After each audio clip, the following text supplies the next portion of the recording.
here we are. A turn down here at the next block. Thanks, mister. I'll get off there.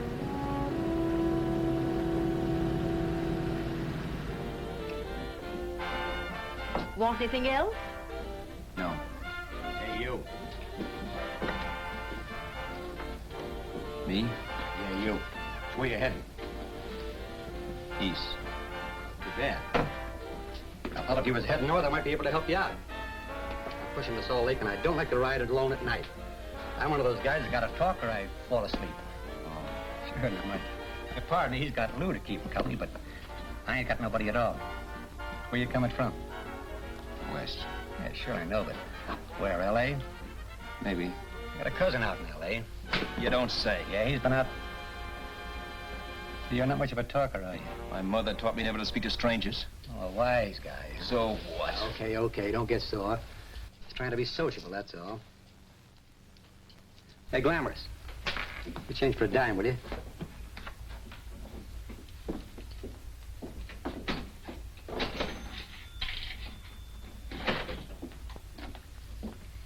Let's have something quieter this time, Joe. My head's splitting. Is that what's wrong with it? Done with your coffee? No. And don't rush me, will you?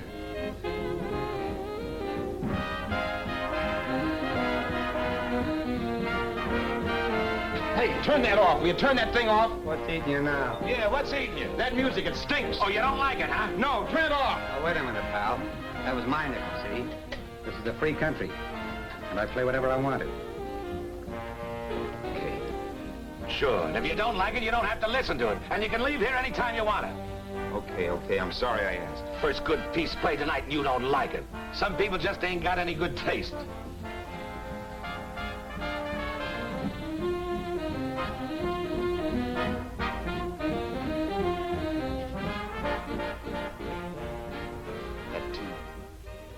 That tune.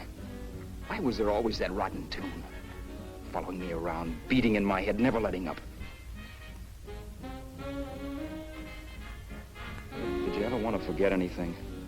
Did you ever want to cut away a piece of your memory or blot it out? You can't, you know. No matter how hard you try. You can change the scenery, but sooner or later you'll get a whiff of perfume or somebody will say a certain phrase or maybe hum something. Then you're licked again. I can't believe that you're in love with me. I used to love that song once. So did the customers back in the old Break of Dawn club in New York. I can't remember a night when I didn't get at least 3 requests for it. Sue, she was always selling it too. Those were the days.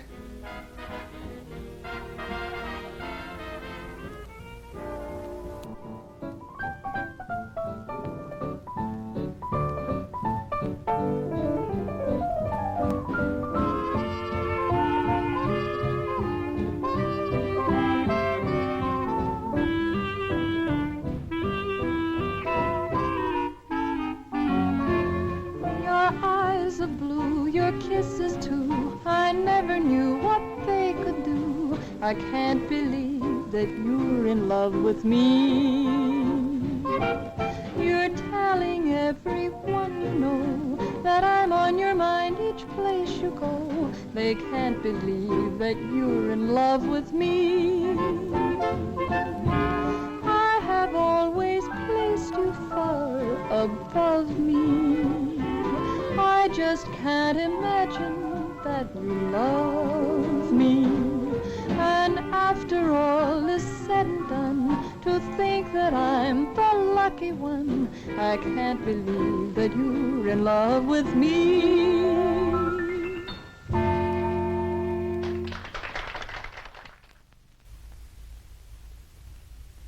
It wasn't much of a club, really. You know the kind. A joint where you could have a sandwich and a few drinks and run interference for your girl on the dance floor. I pounded the piano in there every night from 8 until the place closed up, which usually meant 4 in the morning. A good job as jobs went in those days. Then, too, there was Sue, who made working there a little like working in heaven.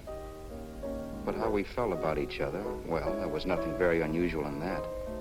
I was an ordinary healthy guy, and she was an ordinary healthy girl, and when you add those two together, you get an ordinary healthy romance, which is the old story. Sure, but somehow, the most wonderful thing in the world.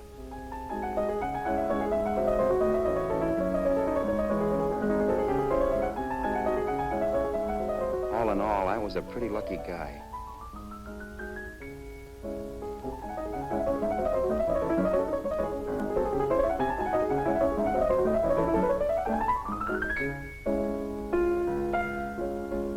Mr. Paderewski, I presume. It's beautiful. You're going to make Carnegie Hall yet, Al? Yeah, as a janitor. I'll make my debut in the basement. I don't blame you for being bitter, darling, but you mustn't give up hope. Why, someday... Yeah, someday. If I don't get arthritis first. In the meantime, let's blow this trap.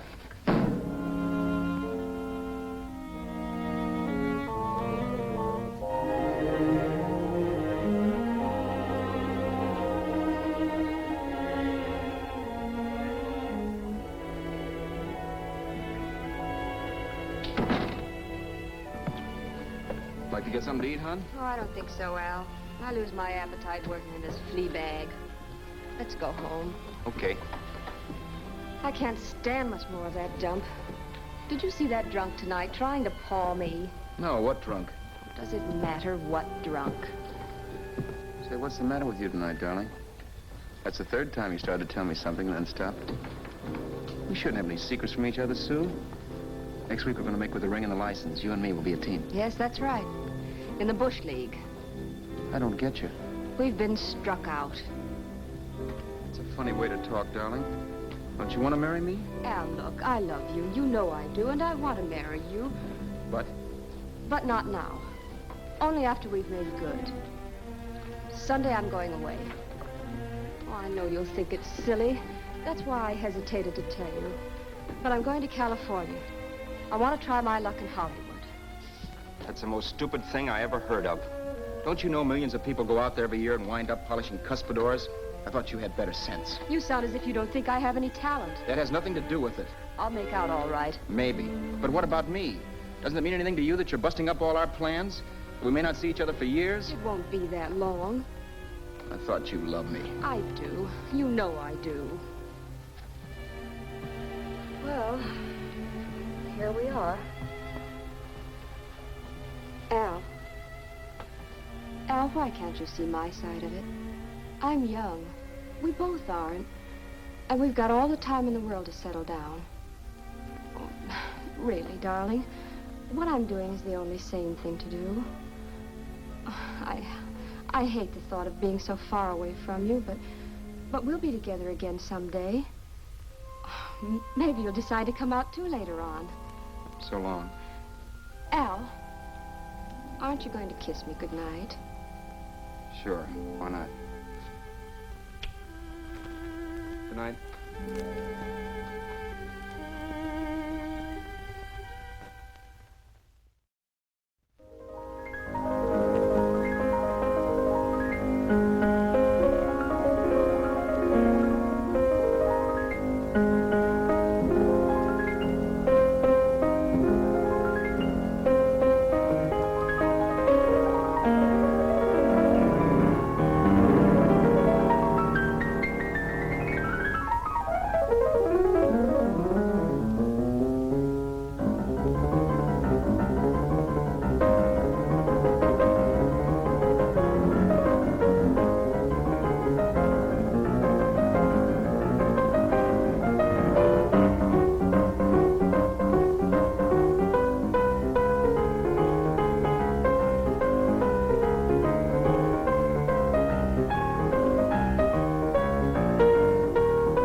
Say, Roberts, you hit the jackpot this time.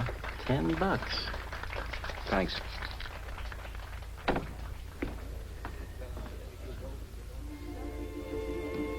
So when this drunk handed me a 10 spot after a request, I couldn't get very excited.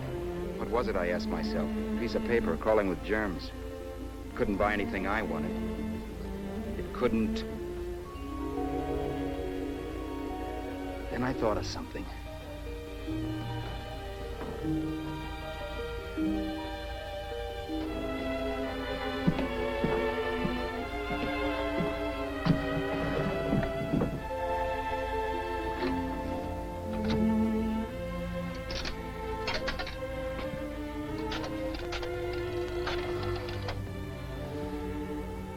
Long distance.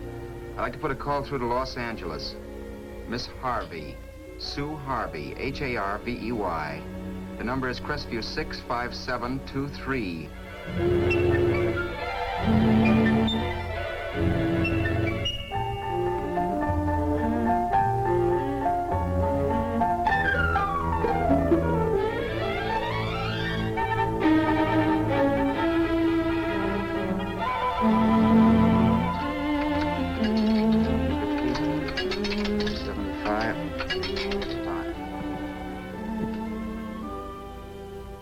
Hello, Sue? This is Al. Oh, baby, it's great to hear from you, too. What's that? You do? Oh, me too, darling. I thought I'd go batty without you. I just had to... Huh? You're working as a hashlinger? Gee, honey, that's tough. Those guys out in Hollywood don't know the real thing when it's right in front of them. You just stick it out, Sue, baby. Keep going around to those casting offices. I'm sure you'll click. Look, I'll tell you what. You stay put out there, I'll come to you. No, don't try to stop me. Just expect me. Train? Who knows? Train, plane, bus, magic carpet. I'll be there if I have to crawl. If I have to travel by pogo stick. And then, let's get married right away, huh? That's the stuff. That's what I've been wanting to hear you say. Well, goodbye for now. I'll be seeing you soon. Yeah. Bye. The only way I could cross country was to thumb rides. For even after hawking everything, I only had enough money to eat. Money. You know what that is. It's the stuff you never have enough of. Little green things with George Washington's picture that men slave for, commit crimes for, die for. It's the stuff that has caused more trouble in the world than anything else we ever invented. Simply because there's too little of it. At least I had too little of it. So it was me for the thumb.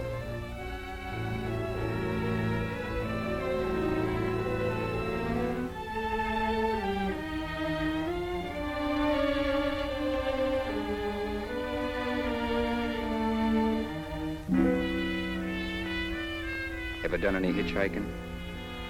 It's not much fun, believe me. Oh, yeah, I know all about how it's an education, how you get to meet a lot of people and all that. But me, from now on, I'll take my education in college, or in PS 62, or I'll send $1.98 in stamps for 10 easy lessons.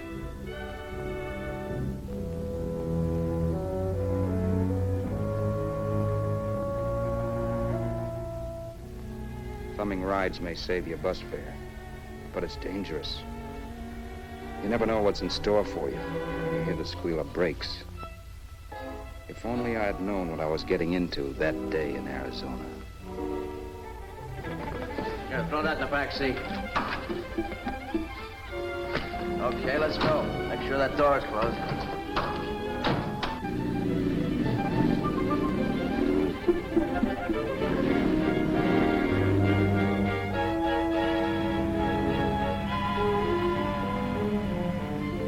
You know, Emily Post ought to write a book of rules for guys thumbing rides. Because as it is now, you never know what's right and what's wrong. We rode along for a little while, neither one of us saying anything. I was glad of that. I never know what to say to strange people driving cars. Then, too, you can never tell if a guy wants to talk. A lot of rides have been cut short because of a big mouth. So I kept my mouth shut until he started opening up. Hand me that little box in the compartment, will you, pal? Hold the wheel, will you?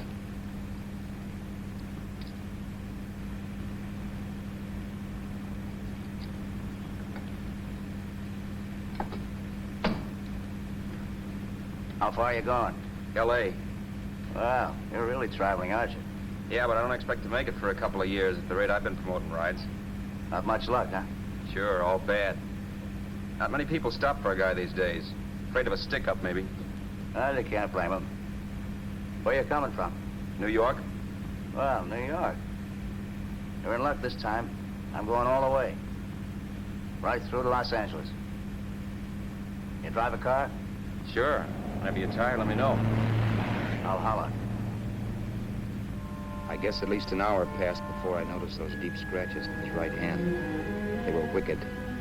3 puffy red lines about 1/4 of an inch apart.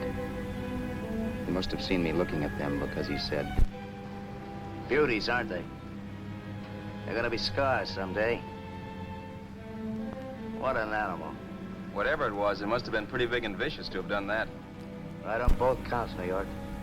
I was tussling with the most dangerous animal in the world. A woman. She must have been Tarzan's mate. Looks like you lost the bob. Certainly wasn't a draw. You know, there ought to be a law against dames with claws. Yeah. I tossed her out of the car in her ear. Was I wrong? Give a lift to a tomato, you expect it to be nice, don't you? Yeah. After all, what kind of dame's thumb rides? Sunday school teachers? Yeah. A little witch. She must have thought she was riding with some fall guy. And me, who's been booking horses around racetracks since I was 20. I've known a million dames like her. 2 million. Yeah. Stopped the car, opened the door. Take it on the Arthur Duffy sister, I told her. That's the stuff. As I was done, huh? But if you want to see a real scar, brother, get a load of this. Wow. I got that one dueling. Dueling? Yeah, we're just kidding, of course. My dad owned a couple of Franco-Prussian sabers. Kept them on the wall for decorations. Well, one day, another kid and I took them down. When the old man wasn't around. Had a duel. He got me in the arm here. Pretty mean cut. Infection set in later. Yeah, I can see that. Now, give me that box again, will you? Yeah.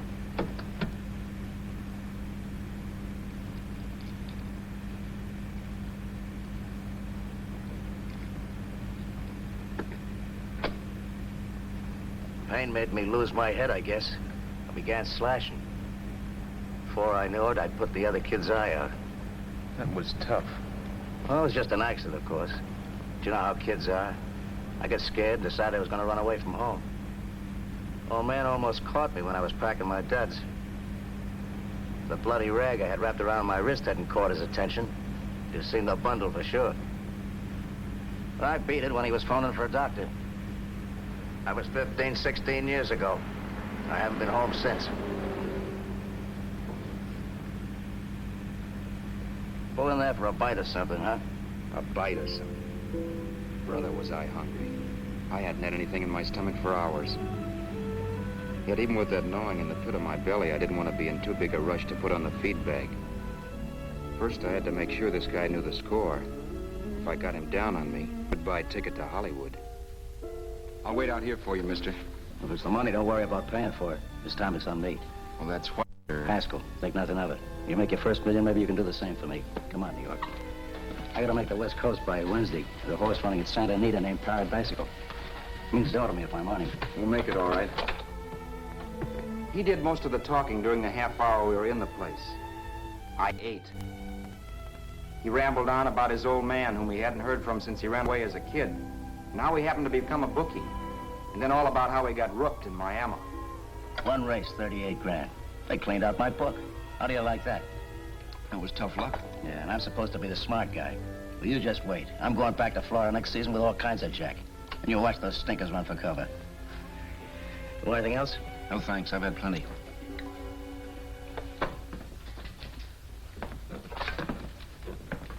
That check there, sister? Oh, just a minute. Your change, sir. Keep it, sister. Oh, thank you, sir. Call again. I'll be waiting outside for you when you finish work. Sharp check, huh?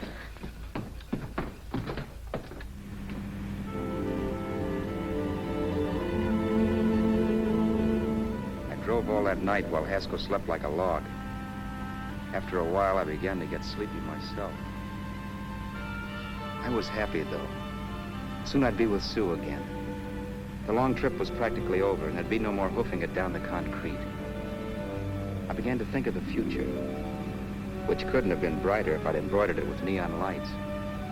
It was nice to think of Sue shooting to the top. It's amazing what a full belly can do to your imagination. Your eyes of blue, your kisses too, I never knew what they could do. I can't believe that you're in love with me. You're telling everyone you know I'm on your mind each place you go. I can't believe that you're in love with me.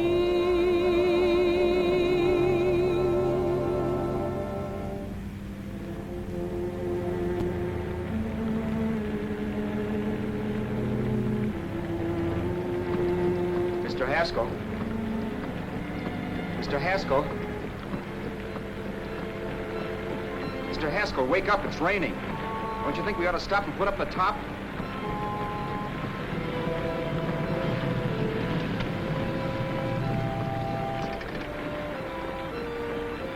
Mr. Haskell, I'm going to put up the top.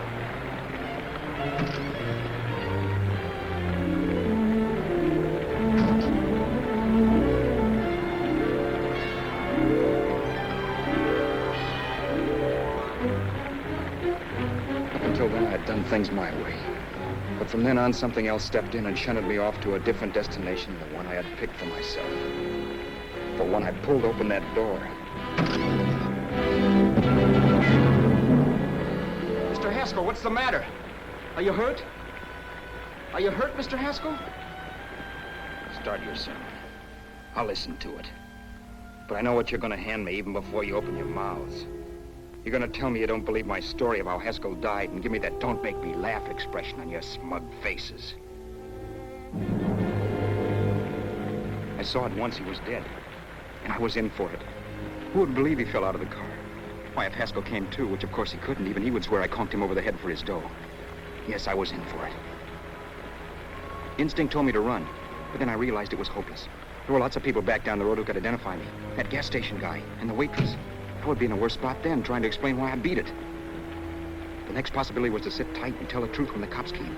But that would be crazy. They'd laugh at the truth. I'm not having my head in the noose. So what else was there to do but hide the body and get away in the car? I couldn't leave the car there with him in the gully. That would be like erecting a tombstone.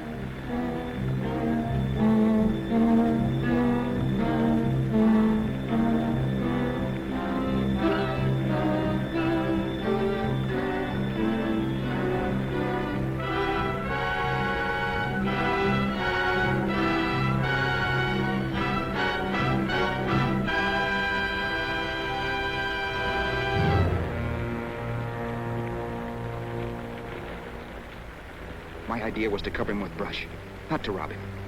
But then I remembered that even if I only drove the car for 100 miles or so, I would need money for gas. Besides, it was stupid of me to leave all that money on a dead man. Not only that, I'd have to take his driver's license in case I was stopped for something. I didn't like to think about it, but by that time I'd done just what the police would say I did, even if I didn't. My clothes. The owner of such an expensive car would never be wearing them. Some cop might pull me in on suspicion.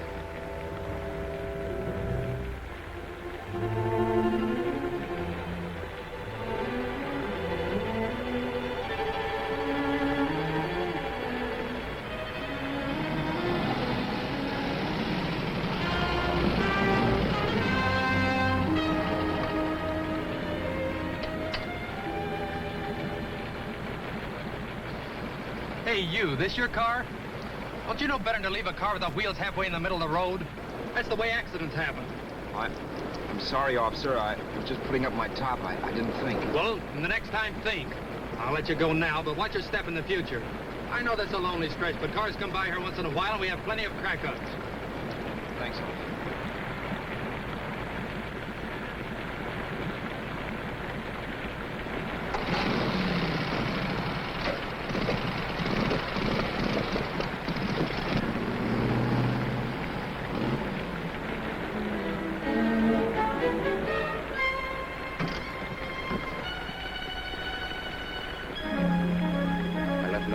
car to give me away as Roberts. If they found a dead man in the gully now, it would be me.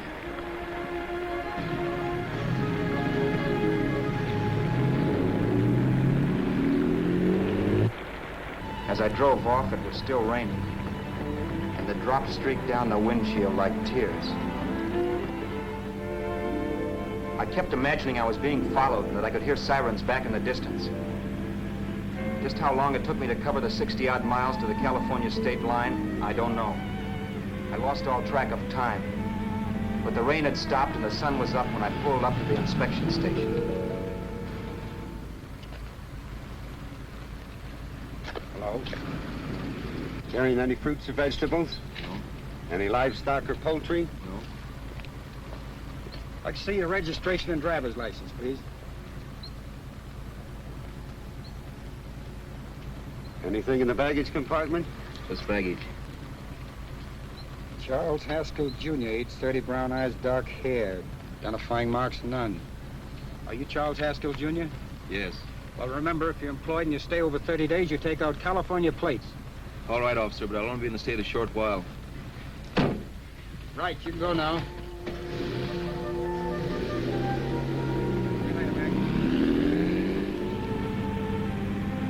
I couldn't drive any farther without some sleep. Cops or no cops, I knew I had to hit the hay and hit it hard. I was dead tired.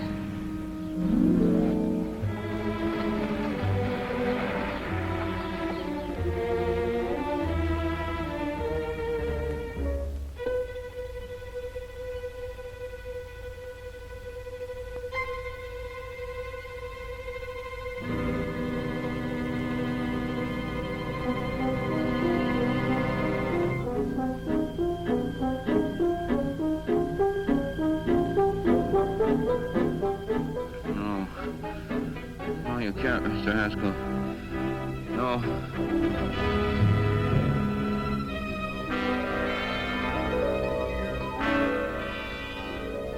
Mr. Haskell, you can't die.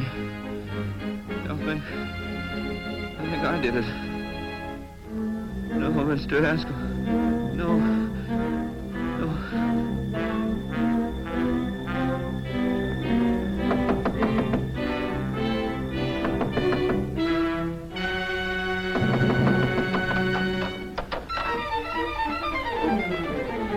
Who's there? It's the maid. Can I come in and clean? Later. In a half hour. All right, sir.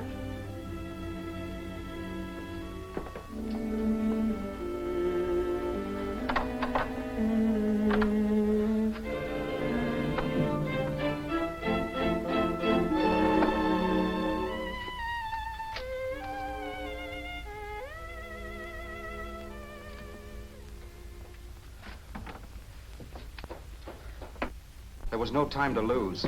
Every minute I had to be Charles Haskell was dangerous. And I'd have to be Charles Haskell until I got to some city where I could leave the car and be swallowed up.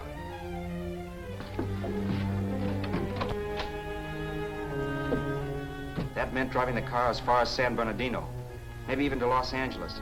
In a little town, I might be noticed, but in a city, I should be safe enough. Then, after I ditched the car, I could go on to Sue. But those 5 minutes at the state line made me realize it might be a good idea to find out a little bit about Mr. Haskell.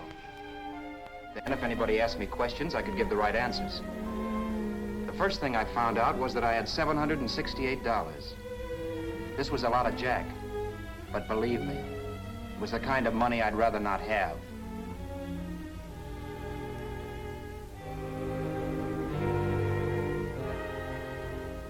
And then I found out from a letter Haskell was carting around in his bag that he wasn't the open-handed, easygoing big shot who went around buying dinners for strange hitchhikers. Before I got done reading it, I saw him more as a chiseler. It was written to his old man in California, the one he hadn't seen in so many years. In it, Haskell posed as a salesman of hymnals, of all things. It was easy to see where Haskell expected to raise a new stake for his book in Miami by rooking his old man. That was about all I found out from his effects, and it was enough. I told myself, maybe old man Haskell was lucky his son kicked off. He would never know it, but it saved him from taking a flyer in sacred literature preferred.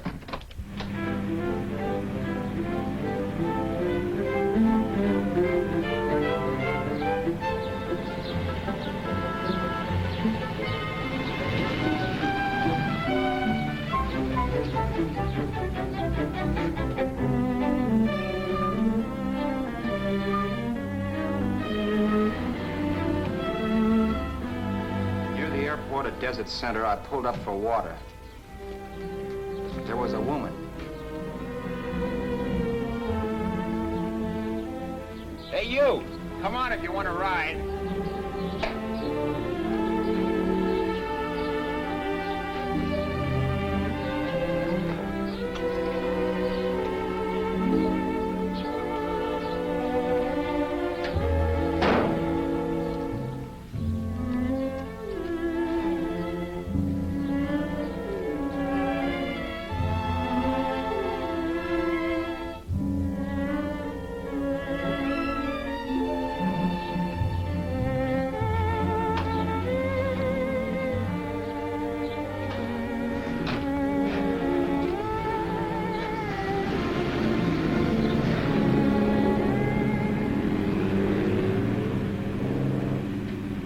How far are you going?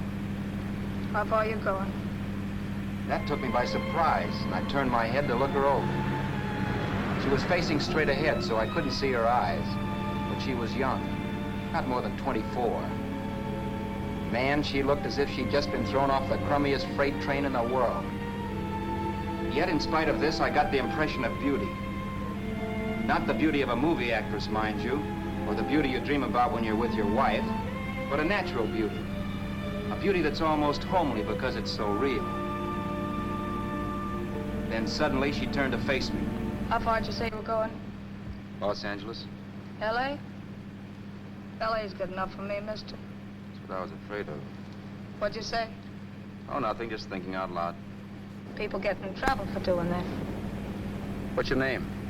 You can call me Vera if you like. You live in Los Angeles? No. Where are you coming from? Oh, back there. Needles? No. Oh, sure, Phoenix. You look just like a Phoenix girl. Are the girls in Phoenix that bad? The girl must have been pretty tired because she fell asleep not 20 minutes after she stepped into the car. She lay sprawled out with her head resting against the far door, like Haskell. I didn't like that part of it much, but I didn't wake her up. It wasn't that this girl still worried me. I'd gotten over that funny feeling I had when she looked at me, which I put down as just my jangled nerves.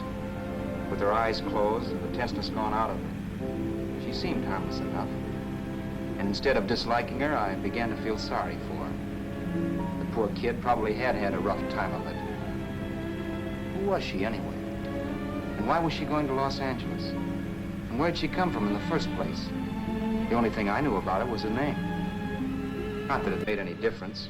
A few hours more and we'd be in Hollywood. I'd forget where I parked the car and look up Sue. This nightmare of being a dead man would be over.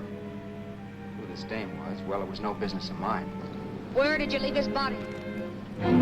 Where did you leave the owner of this car? You're not fooling anyone. This buggy belongs to a guy named Haskell. That's not you, mister. You're out of your mind. That's my name, Charles Haskell. I can prove it. It's my driver's Save license. yourself the trouble, mister. Having Haskell's wallet only makes it worse. It just so happens I rode with Charlie Haskell, all the way from Louisiana. He picked me up outside of Shreveport. You rode? You heard me. Then it all came back to me. All the talk about dueling and scars and scratches. There was no doubt about it. Vera must be the woman Haskell had mentioned. She must have passed me while I slept. Well, I'm waiting. My goose was cooked. She had me. That Haskell guy wasn't dead yet. He wasn't stretched out stiff and cold in any Arizona gully. He was sitting right there in the car, laughing like mad while he haunted me. Well? There was nothing I could say. It was her move. Vera, whatever her name was just my luck picking her up on the road. It couldn't have been Helen, or Mary, or Evelyn, or Ruth. It had to be the very last person I should ever have met. That's life. Whichever way you turn, fate sticks out a foot to trip you.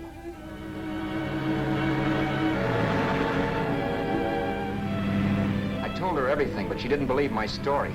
I should have saved my breath. That's the greatest cock and bull story I ever heard. So he fell out of his car. Say, who do you think you're talking to, a hick? Listen, mister, I've been around, and I know a wrong guy when I see one. What'd you do, kiss him with a wrench? Now, wait a minute. What I told you was true. You see, that's why I had to do it. You think I killed him. Well, the cops would have thought so, too. Yeah, well, maybe they still think so. What makes you so sure I'll shut up about this? Vera, I'm innocent. Give me a break, will you? It won't do me any good having you pinched. The cops are no friends of mine. Now, if there was a reward, but there isn't. Thanks. Don't thank me yet. I'm not through with you by a long shot. Let's see that roll.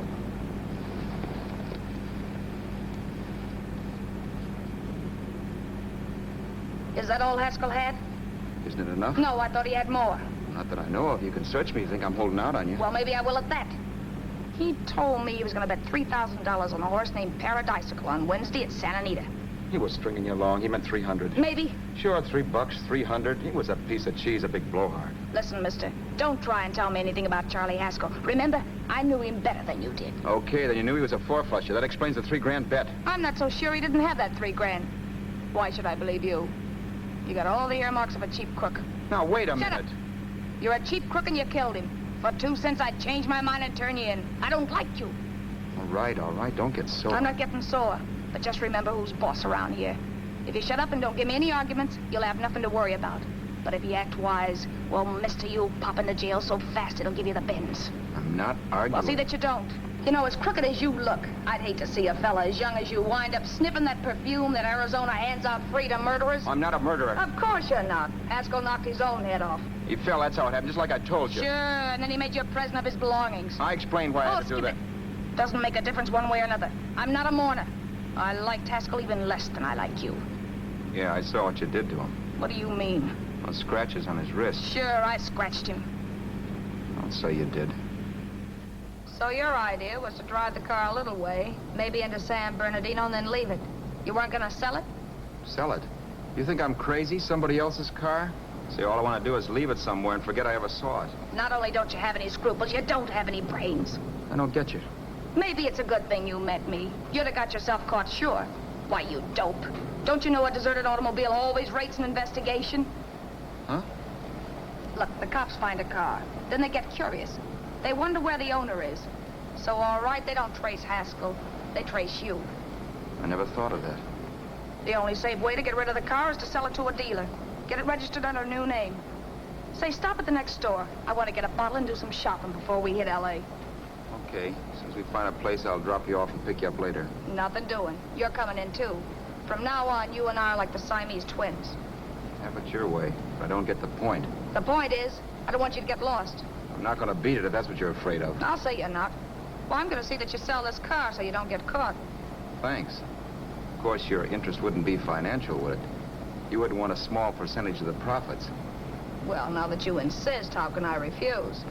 100% will do. Fine. I'm relieved. I thought for a moment you were going to take it all. I don't want to be a hog. A few hours later, we were in Hollywood. I was recognizing places Sue had written about. It struck me that far from being at the end of the trip, there was a greater distance between Sue and me than when I started out. Vera wasn't kidding with that Siamese twins crack. She rented a little apartment as Mrs. Charles Haskell. When I objected to this, she explained that it was on account of the car. A dealer might think something was funny if he called and found we were using different names.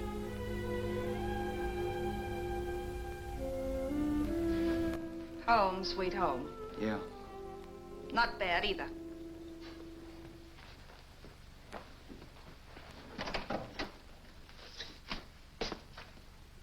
In case there's any doubt in your mind, I'll take the bedroom. Yeah. Sure is stuffy in here.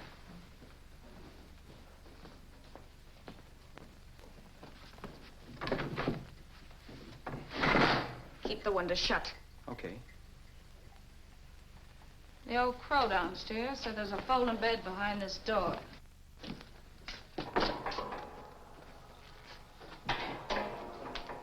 You know how to work it? I invented it. Some joint. One can't have everything.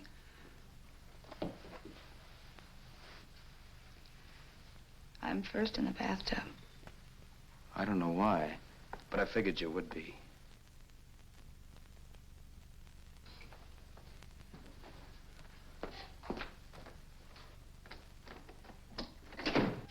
Boy, oh boy. Sure feels good to be clean again. I must be 10 pounds lighter. You must be.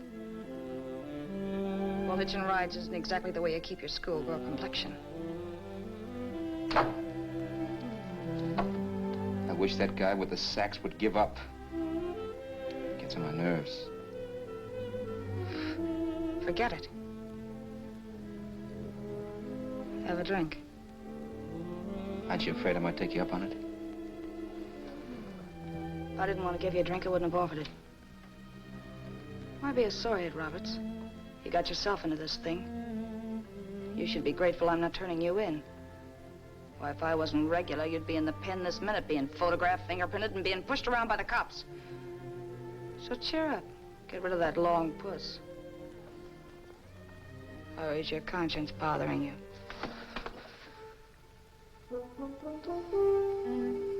No. It isn't. Swell. That's the spirit. He's dead and no moaning around will bring him back. Anyway, I never could understand this worrying about something that's over and done with. Now look, Vera, for the last time I didn't kill him. Haskell was a sick man. Maybe he was dead before he fell out of the car. I don't know. Sure. He died of old age. All right. So if it'll make you sociable, you didn't kill him.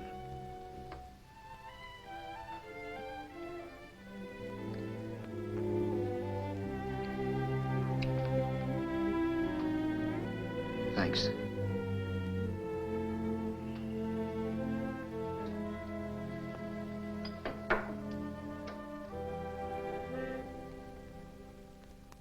We're out of liquor, Roberts. Yeah. Too bad. I felt like getting tight tonight. Well, I think you succeeded. Am I tight?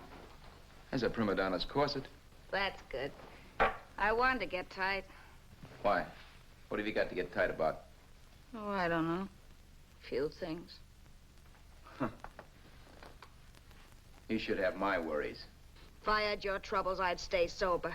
And I've got the key to that door. Yeah. Maybe you're right. I'm always right. You know, I don't like your attitude, Roberts. Well, there's a lot of things I don't like. Sure. But life's like a ball game. You gotta take a swing at whatever comes along before you wake up and find it's the ninth inning. You read that somewhere. That's the truth, Roberts. All you do is bellyache.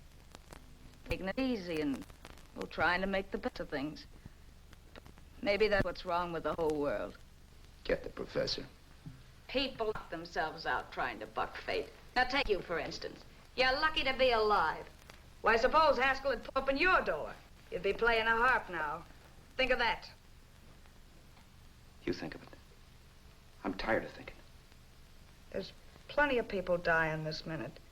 I would give anything to trade places with you. I know what I'm talking about. I'm not so sure. At least they know they're done for. They don't have to sweat blood wondering if they are. Your philosophy stinks, pal. We all know we're gonna kick off someday. It's only a question of when. But what got us on this subject anyway? We'll be discussing politics next.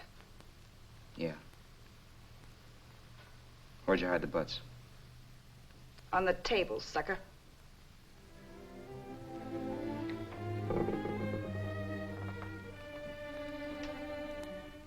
We bored each other with conversation for a couple of hours longer. Every 5 minutes, one of us was wishing we had another bottle or a radio or something to read. Then finally, we ran out of chatter. I know it's only 11 o'clock, but I want to get up early and make the rounds of the used car lots. No hurry about that. We've got all the time in the world. Maybe you have, but if you think I want to stay cooped up in this place any longer than I have to, you're batty. It's not a bad place. Pay plenty for diggings like this in New York. I wouldn't like it if it was the Ritz.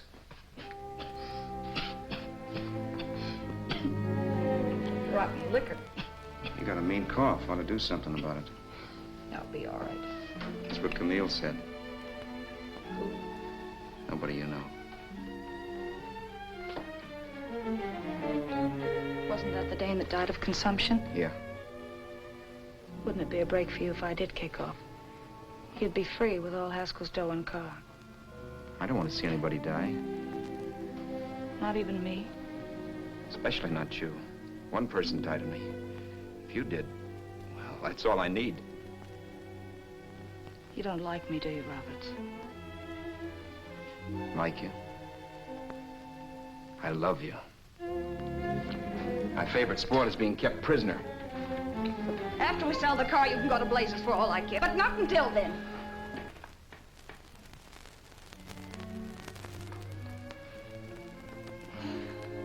I'm going to bed.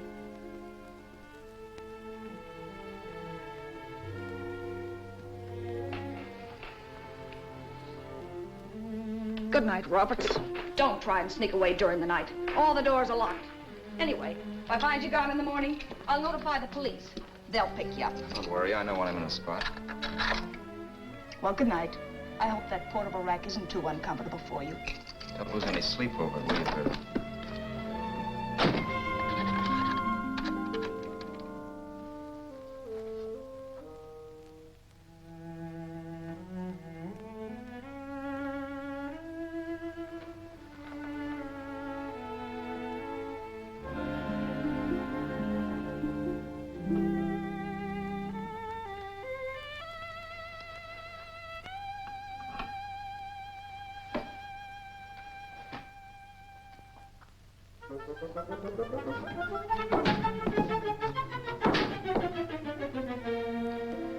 Crisview.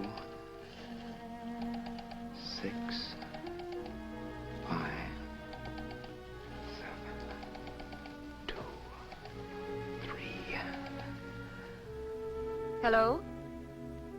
Hello? Hello? Hello?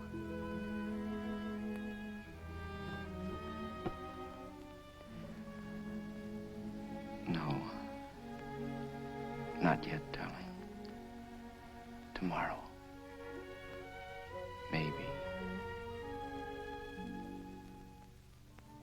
If this were fiction, I would fall in love with Vera, marry her and make a respectable woman of her, or else she'd make some supreme Class A sacrifice for me and die. Sue and I would bawl a little over her grave and make some crack about there's good in all of us. But Vera, unfortunately, was just as rotten in the morning as she'd been the night before. All right, I'm coming. Look, Vera, it's almost noon. So what? The dealers will be there all day? They'll be there all year, too, but it doesn't wait that long. Shut up. You make us like a husband. Well, do I rate a whistle? You sure do, but let's go. Let's go, let's go. I spent $85 in 2 hours preparing bait, and all you can say is let's go. Come on.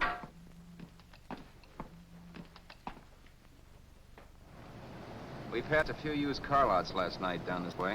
What do you think we can get for this heap? I don't know. Plenty. He's let me handle everything.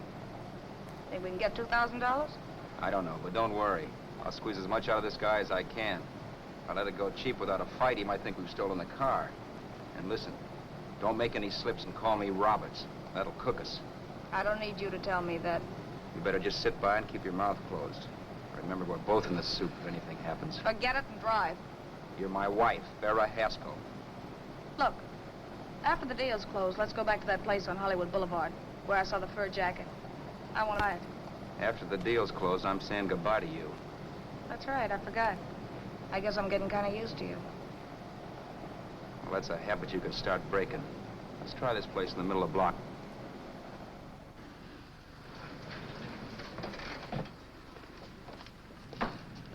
Good afternoon. What can I do for you? We're interested in selling a car. If the price is right. Well, if it's in good mechanical condition, it should blue book for about $1,600. Tony, take a look at this motor. 1,600. Are you kidding?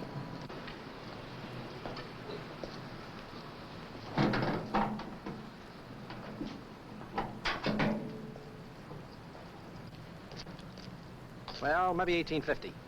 Before I let it go for 1850, I'll wreck it and collect the insurance first.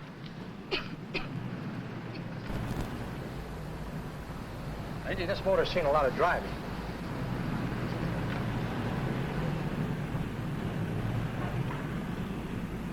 While the mechanic inspected the car, we haggled. At last, when we were all worn out, we hit a compromise. His price. Okay, it's a deal. All right, come in, we'll sign the papers. I have the ownership papers right here with me. Look, Vera, in the meantime, will you clean the dash compartment? There may be some stuff in it. All right, darling. 1,850 bucks. That dirty crook.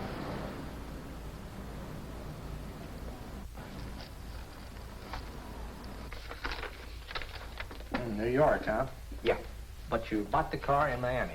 Yeah. Well, now let's see about the insurance. We can either have it transferred or canceled. What kind of insurance do you have, Mr. Haskell? Well, aren't all the papers there? I don't see any. Surely you know what type of insurance you carry in the car. The name of the company? Yeah, but, Well, if you'll just tell me the name of the company, I'd be very glad to take care of all the details. well, Did you sign the papers yet? not yet. Well, don't. We're not selling the car. Well, wait a minute, Mrs. Haskell. Come on, darling. What's the matter? Change your mind? Yes, I'm sorry. I guess I have. But, Vera... Let's go.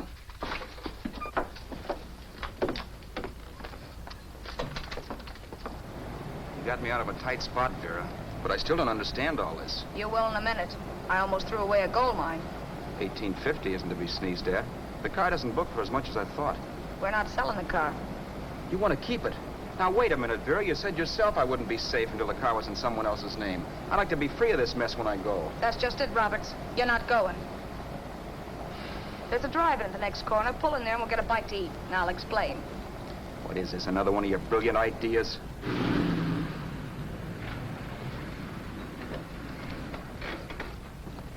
Oh, may I take your order? Make mine a ham sandwich and coffee. And for you, sir? Oh, I don't care. The same. Thank you.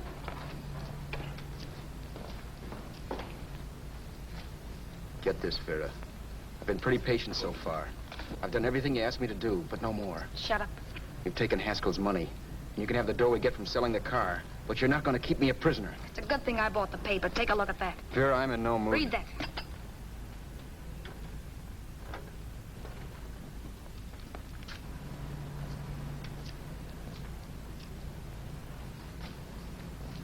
No.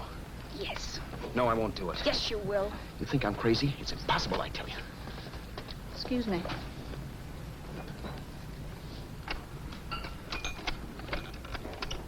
Blow the horn when you're through.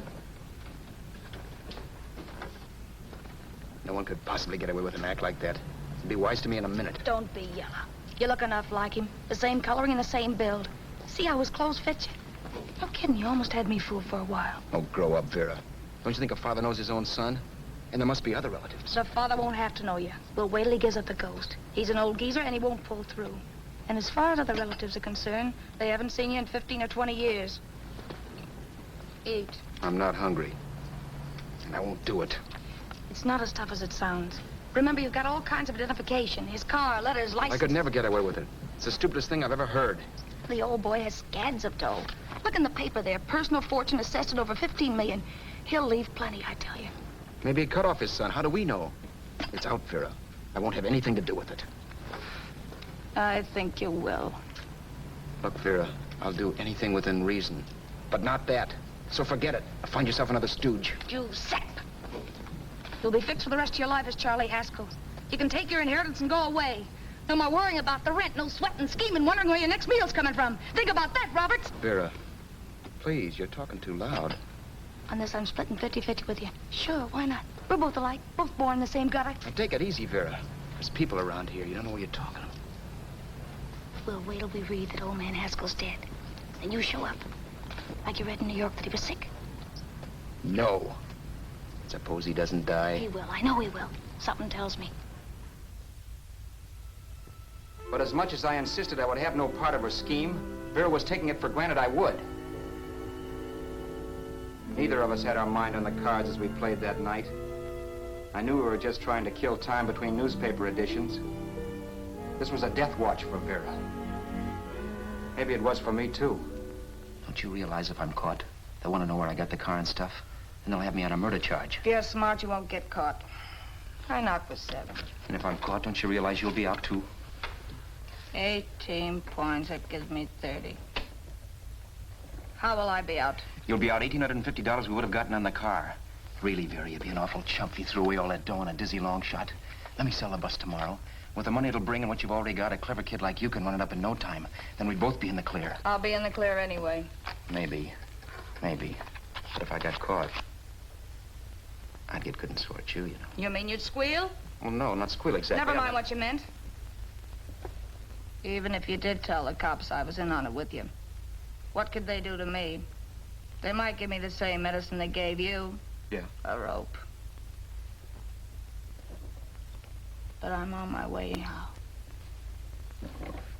All they'll be doing will be rushing it. All right. But think of the $1,850 you'd lose. You'd kick yourself along the block if they let it get away from you. I'll take the chance. Want another drink? You're being a goon. That's the way people wind up behind the 8 ball. Once they get a few dollars, they become greedy and want more. My. Caesar. Who? You know that Roman general? He got his for being greedy. He wasn't satisfied, so the final wind-up was he took the count. A couple of days ago, you didn't have a dime. Why, you were so broke you couldn't pay cash for a postage stamp. Now you've got almost $700 with $1,850 in the offing. Take my advice. Don't try for more. I'm tired of this game. Let's have some blackjack. Play solitaire. Okay, I will if that's the way you feel about it. That's the way I feel about it. Getting sore and throwing things won't help much, Roberts. I'm really doing you a favor. I help you out of a jam by keeping my mouth shut. I show you how to make some soft money. And what thanks do I get? Thanks. Sure. Or would you rather call the cops and told him you killed the man and stole his money? I didn't kill anybody. Yes, you did. No, I didn't. You know I didn't. All right, then. Suppose I call the cops. If you're innocent, what do you got to be scared of? Okay. Call them, you mutt. Go ahead and call them. See if I care. At least they'll give me a square deal. You want me to call them? You heard me. But I'm warning you. If I'm pinched, I'll swear you were in on it. I'll say that you helped me. If I fry, I'll get even with you. You wouldn't dare. You chicken. Yeah? Then try it and see. Call them. Yeah. Okay, I will.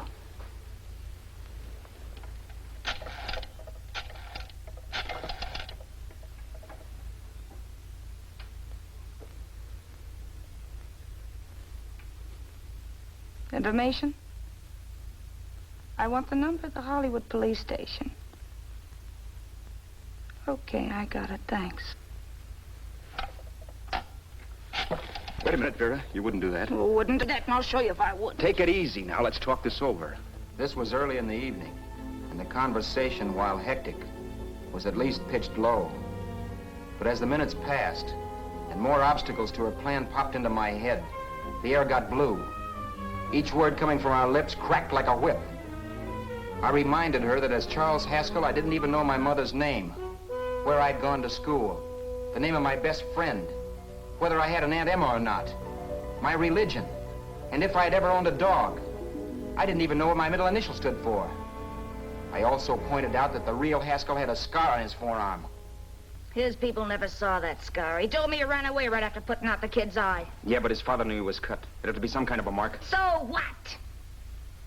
The old man's dead, or will be. I hope by tomorrow morning's papers. Anyway, you could cut yourself a little, couldn't you? Boy, for that kind of dough, I'd let you cut my leg off. You're drunk and you're crazy mad, Vera. Turn me in if you want to, but I won't get mixed up in this. Besides, how do we know? Haskell was such a phony. Maybe he wasn't the man's son at all. Maybe he just dreamed it up. Well, dream it or not, you won't be dreaming when the law taps you on the shoulder. There's a cute little gas chamber waiting for you, Roberts. And I hear extradition to Arizona's a cinch.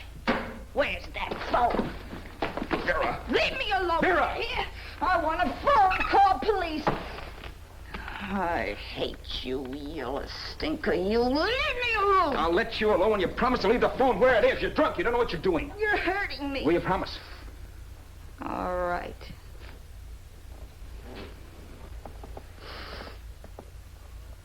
You hurt me. I'm sorry, but... And it's hot in here. Open up a window. It's not hot. Don't tell me. Now, do you do it or do I do it? You're no gentleman, see? Yeah. All right. I'll open up the window. Vera!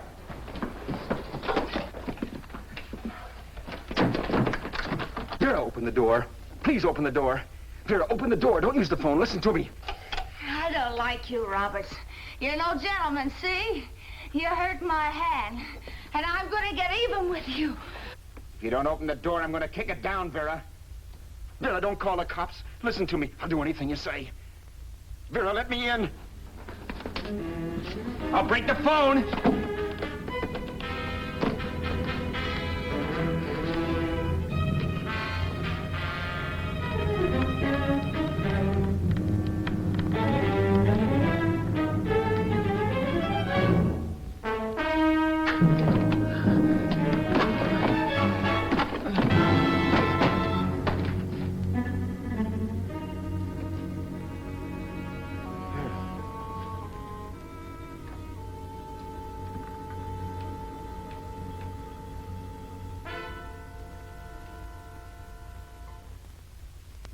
The world is full of skeptics.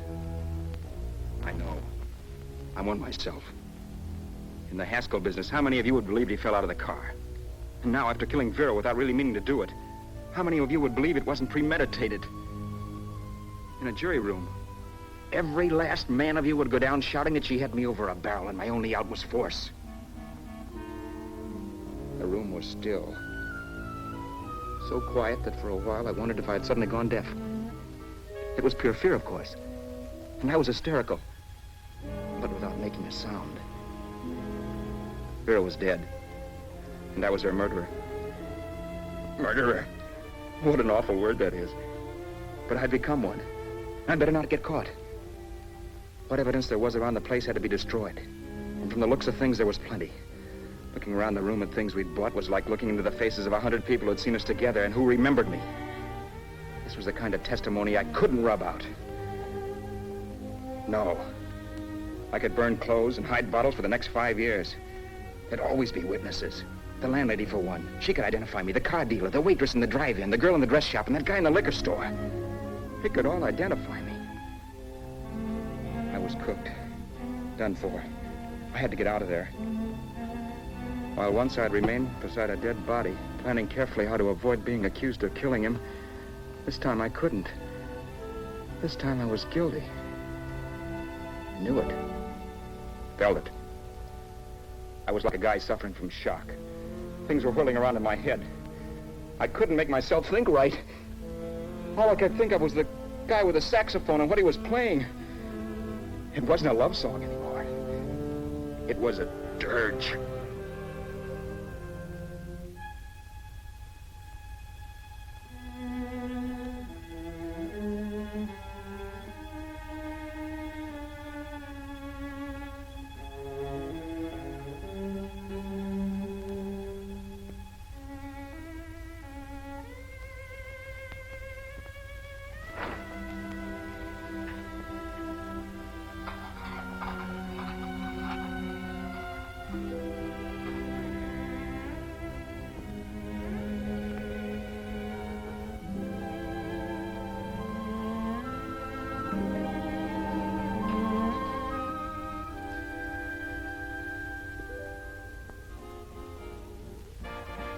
My problems weren't solved.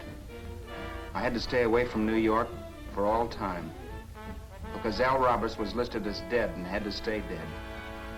And I could never go back to Hollywood. Someone might recognize me as Haskell. Then, too, there was Sue. I could never go to her with a thing like this hanging over my head. All I could do was pray she'd be happy.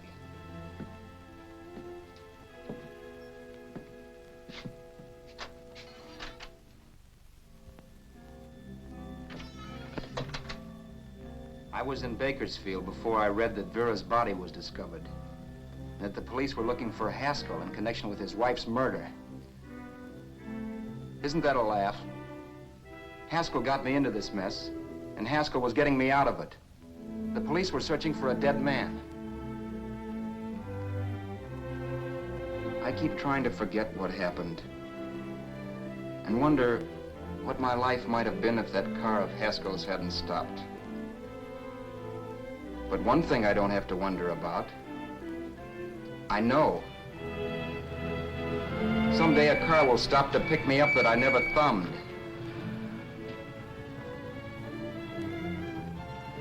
Yes. Fate, or some mysterious force, can put the finger on you or me for no good reason at all.